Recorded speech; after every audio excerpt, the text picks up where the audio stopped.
Hello, Munchers. It's time for another cozy mystery and a delicious recipe. Stay tuned.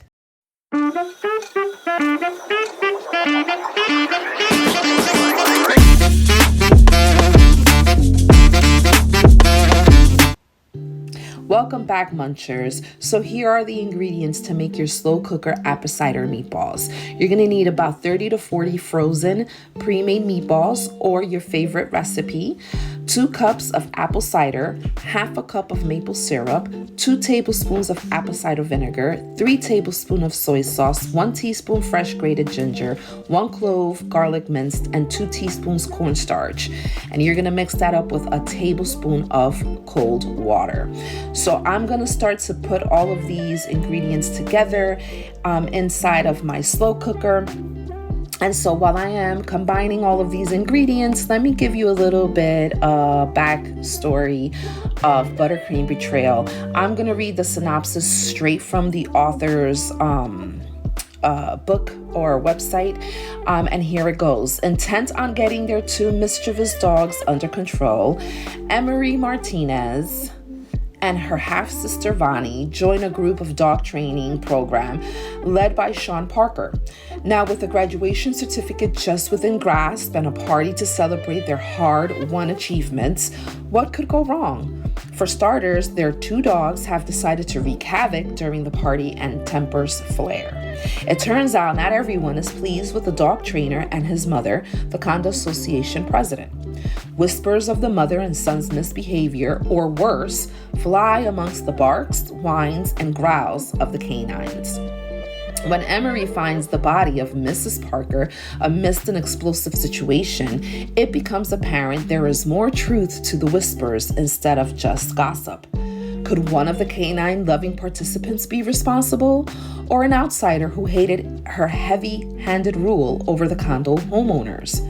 Emery, Vonnie, and an octogenarian Tilly must sift through the clues to find out who has been betrayed and who has decided to take justice into their own hands. That is a story packed full of adventure. What drew me to the story, y'all, is the dogs. I mean, the description in the books and what the dogs did reminds me of my 2 Rottweilers. I'm not gonna kid you not.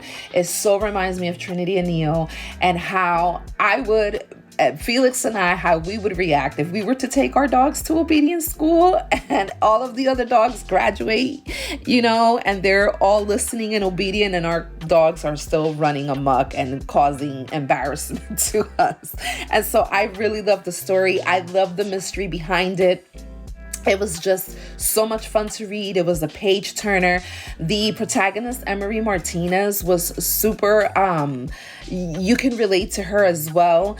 And I just really did love the story. I'm not going to spoil it as to who did the killing or took out the poor association president, but I will tell you that this is a must read. So before I continue further, let me get back to this recipe so that you can know how to put this together. So again, I am combining all of the ingredients into the pot. So the first thing that you're going to want to do is spray that slow cooker with cooking spray, or you can use a liner if your slow cooker is in nonstick. Okay. And so as you can see, I'm already adding the meatballs here. And so the next thing that you're going to want to do is add the apple cider, the maple syrup, apple cider vinegar, soy sauce, ginger, and garlic to the slow cooker and stir. Then you're going to add your meatballs, as you see how I did, to the sauce and stir to coat the meatballs. You're going to place your lid on your slow cooker.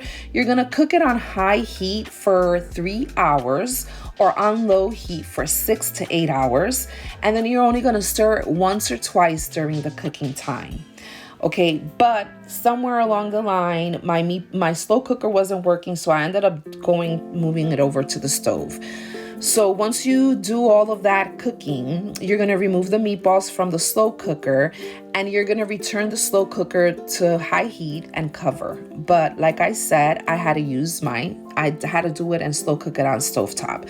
You're going to bring the sauce to a simmer and then you're going to stir the cornstarch mixture in and you're going to stir often And you're going to cook an additional 3 to 4 minutes until the sauce thickens.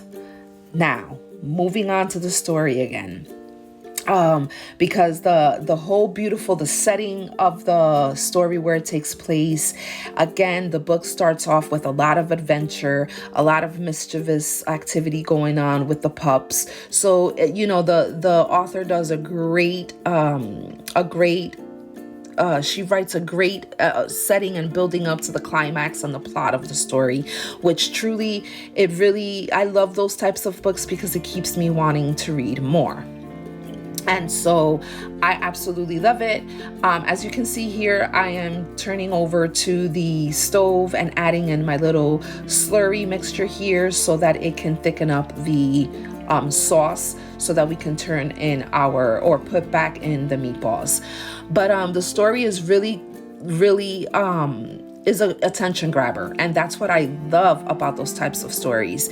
And so the climax builds up, and of course, you know, once she finds the body, that's when the whole sleuthing begins, and they're trying to find out the whodunit. And so it's really a cute story. And another thing that I love, it is filled with different types of recipes. I mean, it has a ton of recipes I made, and I've shared a little bit on my Facebook and Instagram. I made an apple tortellini or apple sausage tortellini, which was amazing. And so here you have it, guys. This is the meatballs. You know, you can serve this as a main course. You can serve it over egg noodles, garnished with green onions. I garnished mine with parsley. You can do it as an appetizer, as I'm doing here, or you can even skewer the meatballs and garnish with a slice of apple. Totally delicious. I absolutely love it. They taste amazing. Guys, let me know your thoughts. Don't forget to pick up a copy of Buttercream Betrayal, and I'll catch you on the next review. Bye.